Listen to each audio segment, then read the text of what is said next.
The night begins with the clink of plates and the choreography of good intentions.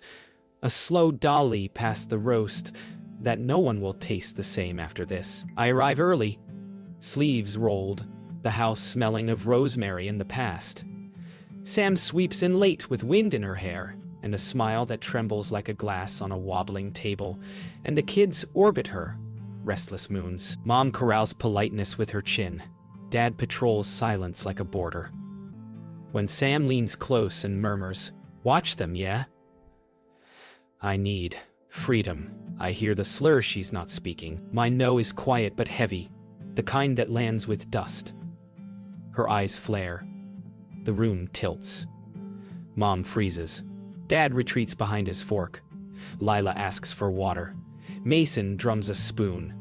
Somewhere a cork sighs open like a bad idea. I tell Sam I want cover for a storm she's still insisting is only weather. She calls me a jailer. I see the tremor in her hand and the way the bottle watches her back, waiting. Sam laughs too loudly, the kind of laugh that comes preloaded with permission slips, and she tosses her jacket over a chair like dropping a burden she expects someone else to pick up. She says she deserves a night, that motherhood is a cage, that I wouldn't understand because I chose the keys. The words ricochet off the china. Mom suggests we sit, her voice ironed smooth. And Dad raises a glass to nothing in particular. Lila asks what deserve means. Mason just keeps the rhythm. I tell Sam one night isn't the problem. It's the lighthouse she's been sailing toward week after week. She tilts her head and I see the shine in her pupils like wet asphalt. The bottle breathes against her wrist. When I say the kids need her here and now, not tomorrow's promises, she calls me cruel. In the pause, the house settles, and in the settling, something inside me decides to stop being quiet. Plates circle, untouched. The conversation tries on safer topics like ill-fitting jackets, neighbors, recipes, weather, but keeps slipping back to the core. I catch Mom watching Sam with the hunger of someone who remembers that same thirst and has been pretending she forgot. Dad's silence grows teeth. I ask Sam where she planned to go, and the pause she offers is a confession wrapped in velvet. Her phone buzzes. A name flashes. Just a first, casual and dangerous, and I see the tectonic shift under the tablecloth. I say I won't be her alibi. She says I've always resented her freedom. In the reflection off the knife blade, my face looks older than my choices. Lila leans into Sam. Mason glances at the door, like it could open into a better version of the night. The bottle tips. Time does, too. Harper steps in with a hostess smile that's really triage.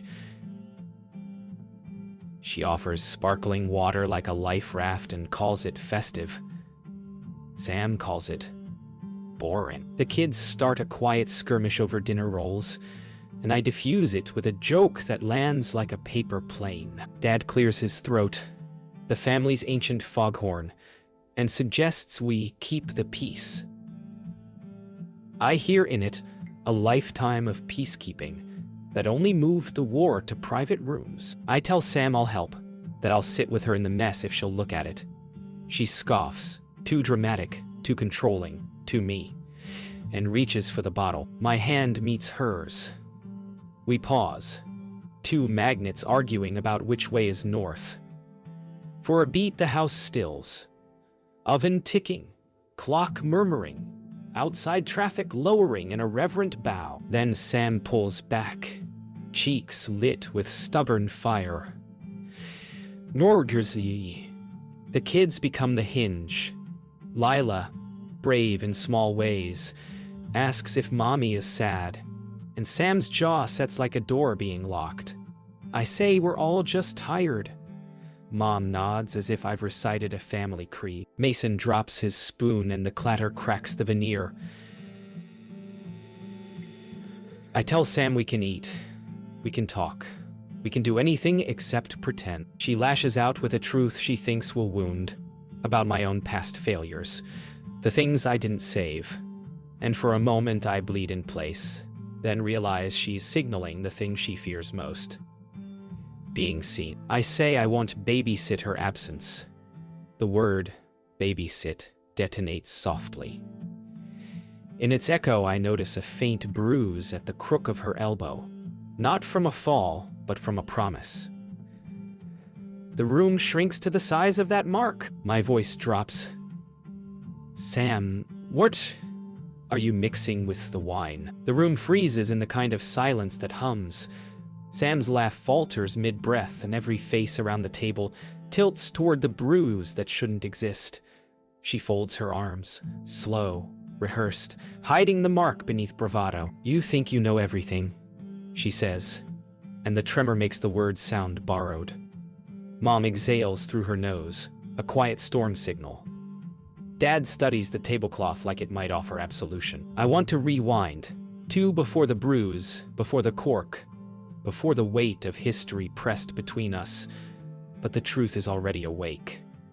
I tell her it's not about judgment, it's about worry, but she hears only accusation. Don't, she whispers, eyes shining with heat. Don't make me say it. The kids stare at her, caught between confusion and loyalty. I don't push, not yet, but I see the shadow inside her pulse and know this dinner is about to become a reckoning. The air changes texture, thicker, heavier. Harper breaks first, reaching for the bottle like she's defusing a bomb, her voice trembling with forced cheer. Let's not ruin the evening, but the evening's already ash. Sam's eyes flicker with rebellion and fear, twin flames feeding each other. I tell her if she's in trouble, I can help. She laughs again, brittle glass against tile, and says help is what got her here. The kids shift uneasily. Mason yawns on cue, instinctively trying to vanish. Dad finally looks up, mouth tight. But the authority he once had doesn't reach this battlefield. Sam grabs the glass, pours too much, and toasts the room. To honesty, she says, eyes locking with mine. I see it then. Not just addiction, but desperation stitched to guilt. The toast clinks like a countdown. Lila's voice breaks the tension. Mommy, are you sick? The question slides between plates, small and uninvited. Sam's face shatters, half anger, half shame, and she snaps, I'm fine. Too sharp. Lila recoils. Mason presses his forehead against his folded arms. I move without thinking, circling the table to crouch beside them, whispering that everything's okay, though my throat knows it's a lie. Sam sets her glass down too hard. Wine sloshes over the rim, bleeding onto the tablecloth.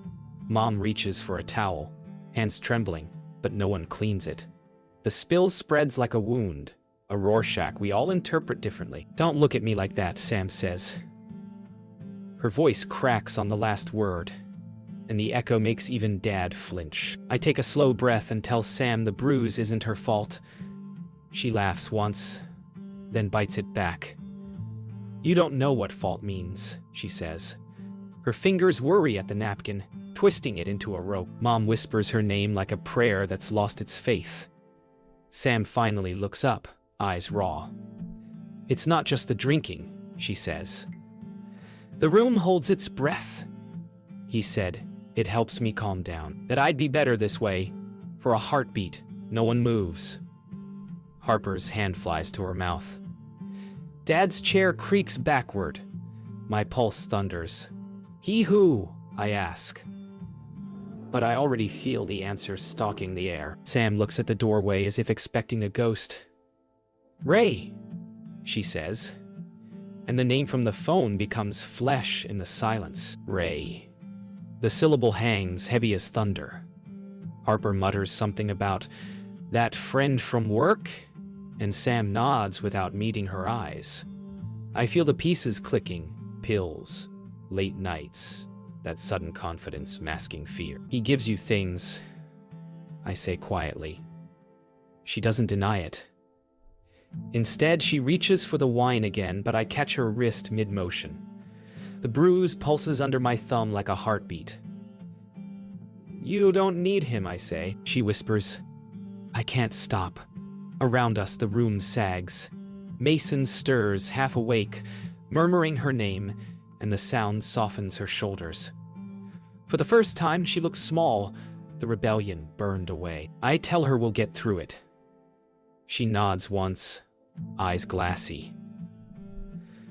But beneath that nod, I see the flicker of something else. Fear not of withdrawal, but of exposure. Something about Ray isn't just wrong. It's dangerous. The night crawls forward like a wounded animal. The roast cools, untouched, the candles burn lower, and the air tastes like fear, disguised as politeness. Sam wipes at her face, but the motion only smears the shine of tears into something feral. "It's not what you think," she mutters, though everyone already thinks too much.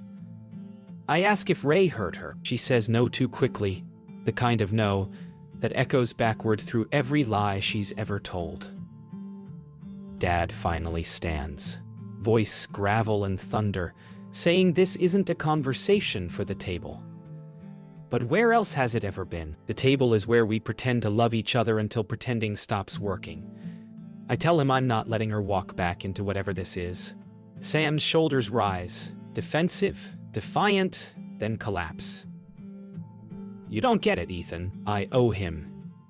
The way she says, "Oh," sounds like a chain. Mom breaks, the facade cracking into a whisper. "Owe him what?" she asks. Sam looks away, eyes darting toward the window where city lights tremble like temptations. "Money?" she says at last, but her tone isn't solid. It's hollow scaffolding. He lent me some, just a little, for the kids. My stomach knots. I know Ray's type, the men who lend until they own. I tell her we'll pay it back, that she doesn't have to see him again. She laughs, bitter and brittle, saying he doesn't want money anymore. The words hang like smoke. Then what does he want?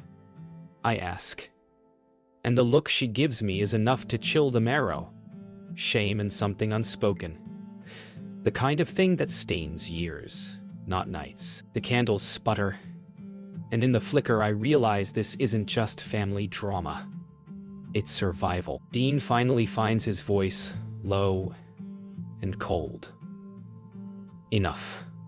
This is not the time. His command feels ancient, like something carved in the family's bones. But Sam turns on him, fury igniting where fear once lived. "You don't get to say that," she snaps. "You've never said anything when it mattered." The words detonate years of silence. Harper flinches. I stay still, watching the dam burst. Sam accuses him of pretending not to see, of ignoring bruises when they started smaller, of choosing dignity over truth. The man who taught me to stay calm now looks like he's crumbling from the inside out. I see him want to speak, to defend, but all he finds is the taste of guilt. Mom's tears spill quietly. The children stir upstairs. The night's pulse thickens. It's no longer about Ray. It's about the rot under our family's skin. I can't take it anymore. The half-truths, the swallowed screams. I stand and tell everyone this ends tonight. I grab Sam's phone from the table, the one still glowing with Ray's last message. "You owe me one more night." My hands shake, but my voice doesn't. I say I'm calling him, ending this. Sam lunges forward, panic surging through her like fire. "Don't!" she cries, voice cracking. "He'll come here." The room tilts. Mom's breath catches. Dad takes a step back like the word itself carries weight. "Come here," I repeat. Sam nods once, slow, terrified. "He knows where I live," she whispers. He always knows. The house, once warm, now feels like an open window in a storm. Every flicker of light turns into movement, every shadow into threat. Outside, a car door slams. The sound cuts through the tension like a blade. Sam's eyes widen. Harper rushes to the window but stops before touching the curtain. Dad mutters something about coincidence, but no one believes it. The headlights sweep across the dining room wall, painting fleeting white ghosts that vanish as quickly as they come. I step toward the front hall, every nerve electric. Behind me, Sam whispers, "He said, if I ever told anyone." And then she stops. The silence after that unfinished sentence is louder than any scream. I reach for the deadbolt, turn it, and the click sounds final, like loading a gun. The candles tremble, one by one dying out, until the room holds only the hum of fear and the sound of my heartbeat counting down. The sound of footsteps on gravel threads through the house like a pulse. Sam grabs my arm, nails digging through fabric. "Please," she whispers, "don't open it." But it's too late. Curiosity and fear share the same heartbeat. I step closer to the window, peering through the sliver between curtains. A dark car idles under the street lamp, exhaust curling upward like a ghost that refuses to leave. A figure stands beside it, motionless, watching. The kids' laughter from upstairs drifts down like it belongs to another lifetime. Harper fumbles for her phone but doesn't dial. Dad mutters, "We're not making a scene." His voice is brittle, authority cracking. I tell him the scene's already made. Sam sinks into her chair, shaking, whispering that Ray doesn't knock. He waits. I stare at the figure, unmoving, haloed in cold sodium light, and realize we've been living in his shadow long before tonight. Dad insists on reason.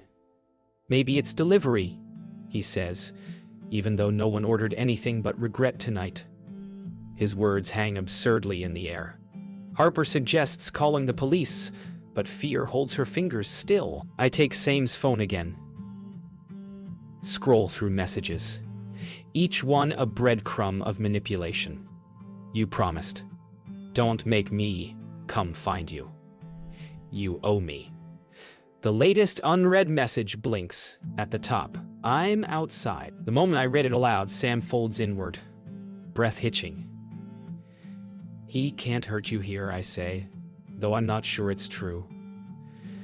Dad moves toward the front door like he's reclaiming lost ground, but his hand trembles on the knob. The engine outside dies. In the sudden quiet, the entire house holds its breath. I open the door before I can second-guess myself. Cold air rushes in, tasting like iron. The figure steps forward. Tall, deliberate, too calm. Ray's face emerges from the dark. Unshaven, confident, with eyes that look through you instead of at you.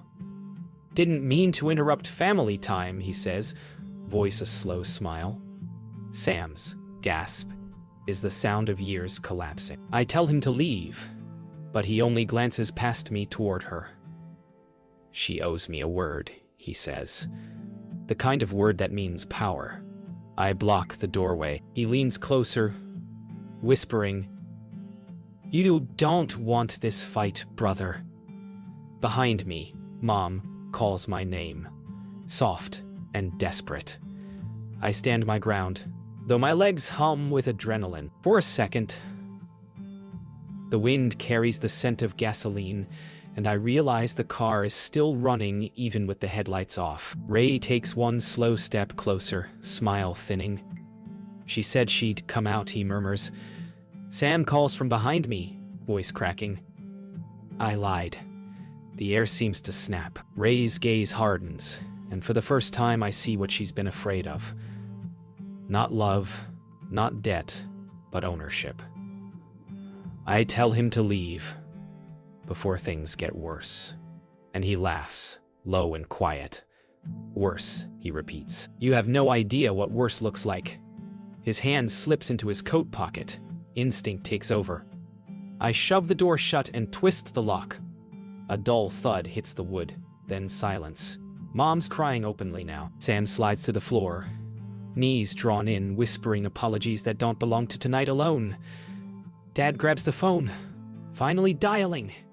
His voice steady for once. Outside, footsteps retreat into gravel, but the dread doesn't leave.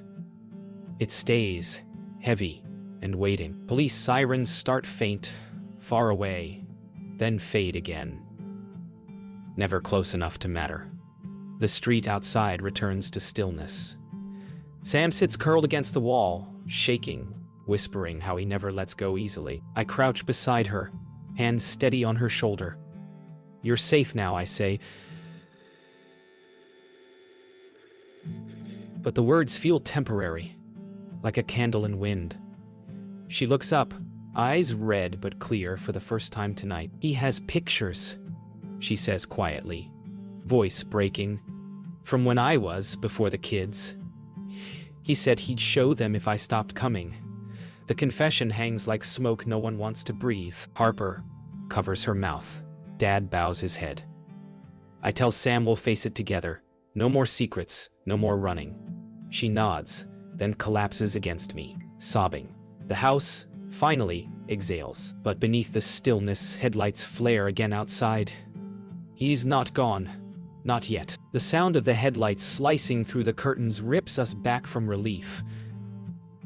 Sam jerks upright, wiping her face, panic rekindled. He's still out there, she whispers, voice splintering. I move toward the window, this time not as a brother, but as a shield.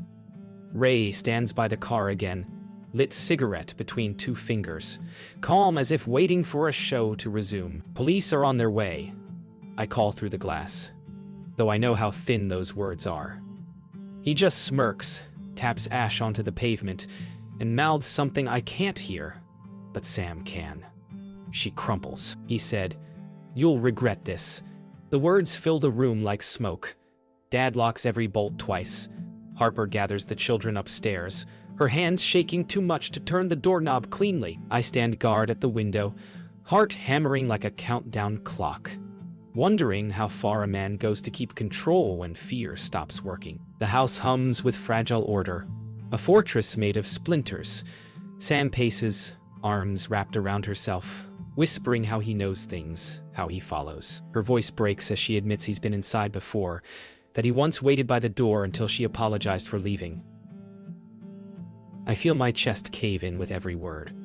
Mom tries to soothe her, but the comfort sounds like apology. Dad, stoic again, loads a heavy flashlight like it's a weapon. I tell Sam it ends tonight, not with fear, but with exposure. We'll show the messages, the photos, everything. She shakes her head violently. He'll ruin me. He already has, I say. The silence after that line feels final, heavy with truth. The front porch light flickers once, then dies. Outside, the car door creaks open. The knock doesn't come. It's the jangle of the doorknob that freezes every lung in the house.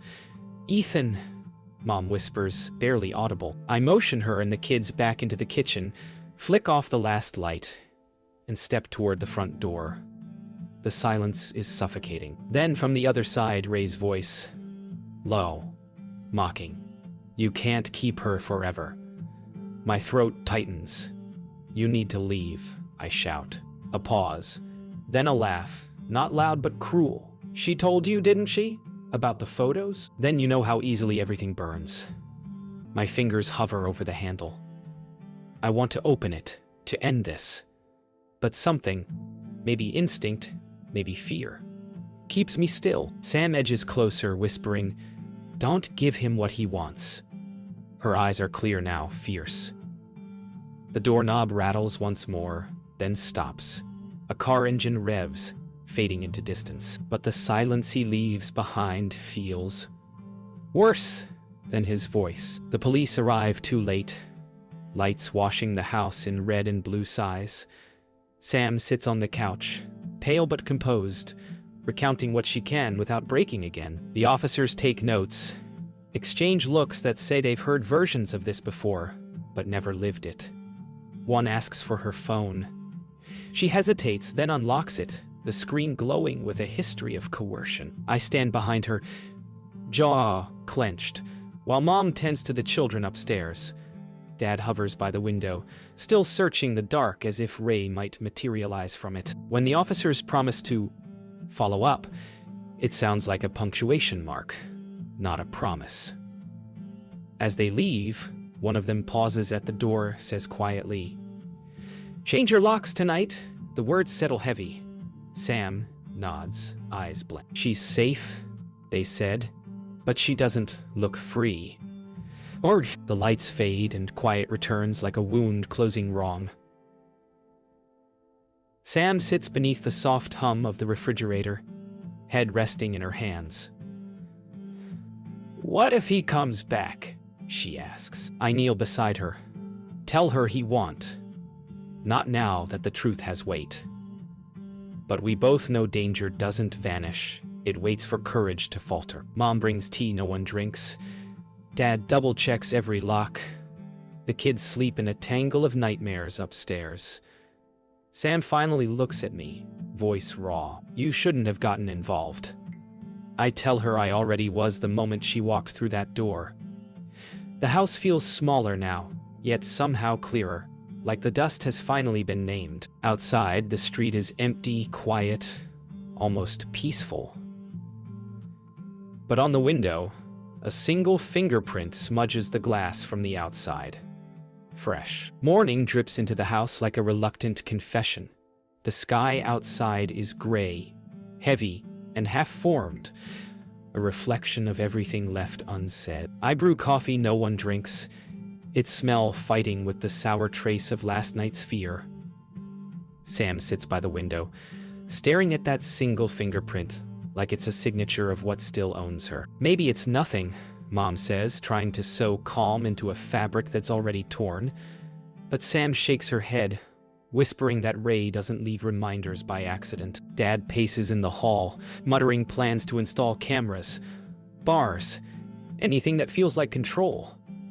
I tell him this isn't about walls. It's about truth. Sam glances up, eyes bloodshot but awake. "You don't understand," she says softly. "He doesn't need to come back to ruin me. He already did." The coffee pot clicks off, and in the quiet the house feels like it's listening. The hours stretch thin.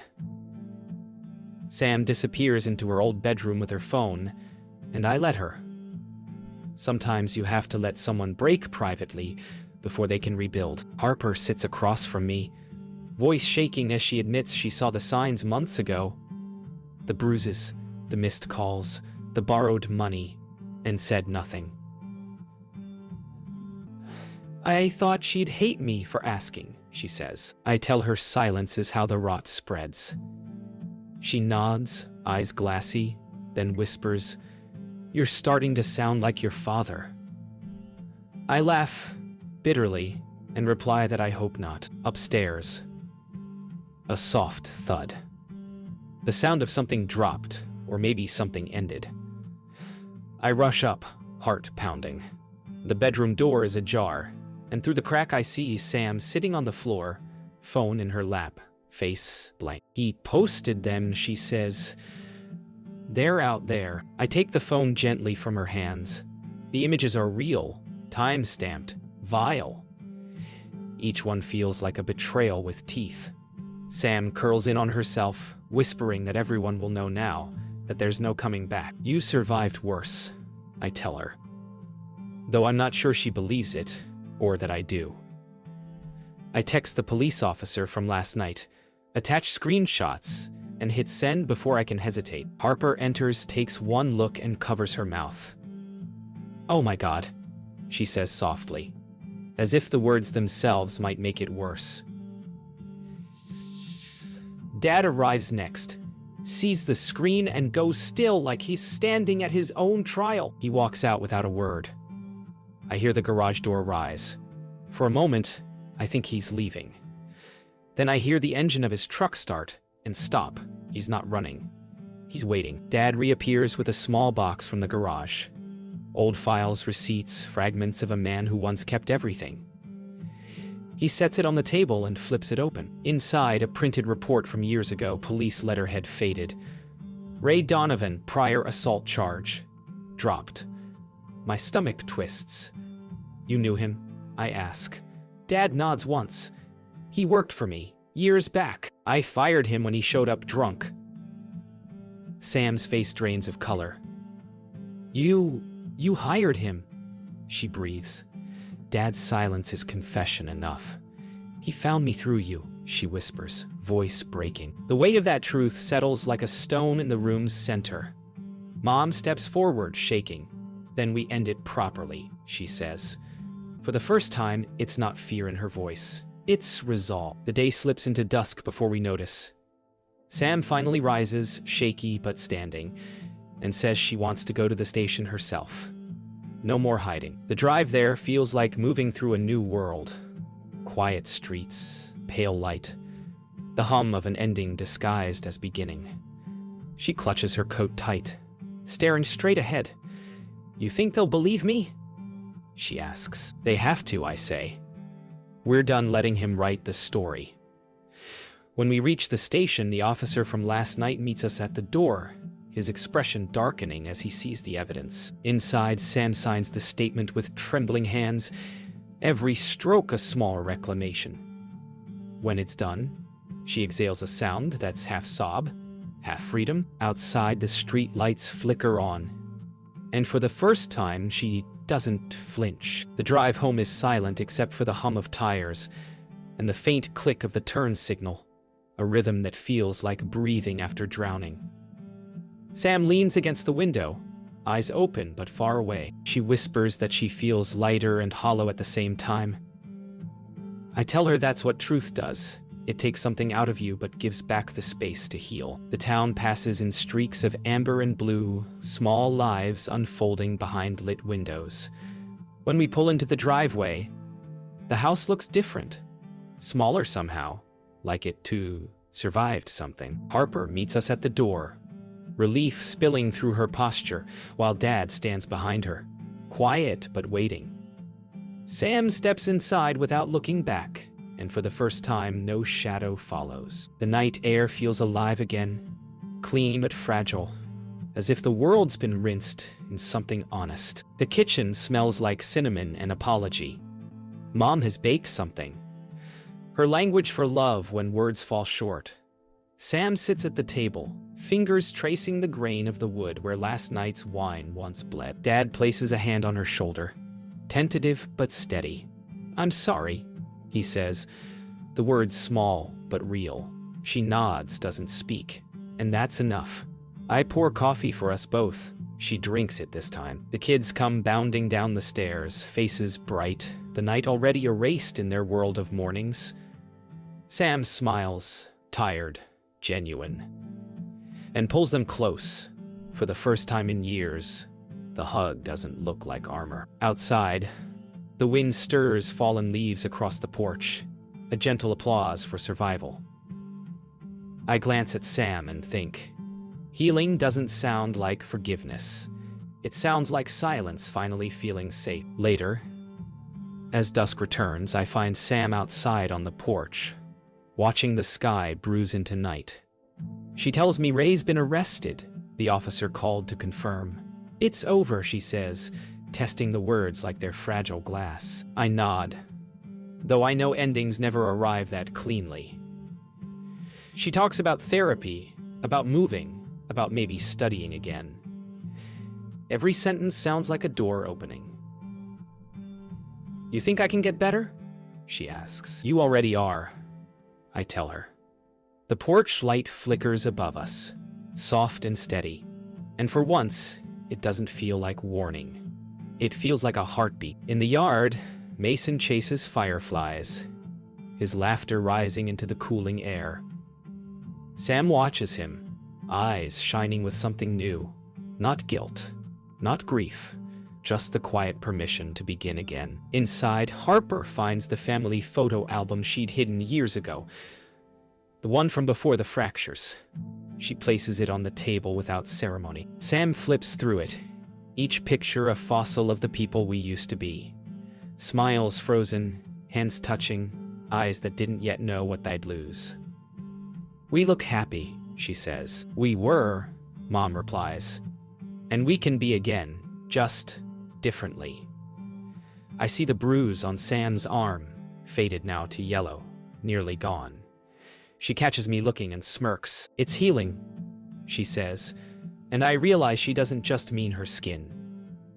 Dad joins us, sets a new photo beside the old ones, taken this morning, raw and imperfect. We all look tired. Yes, but alive. Real. Real. That night, after everyone's asleep, I stand by the window where the fingerprint used to be. I cleaned it earlier, but under moonlight, I can still see its faint outline. A ghost of touch, of warning, of survival. I don't mind it. It reminds me that some scars are proof, not curses. Outside, the street is empty. Calm. I whisper a small promise. To stay, to protect, to forgive, but mostly, to remember. Upstairs, I hear Sam's laughter, quiet and real, drifting through the halls.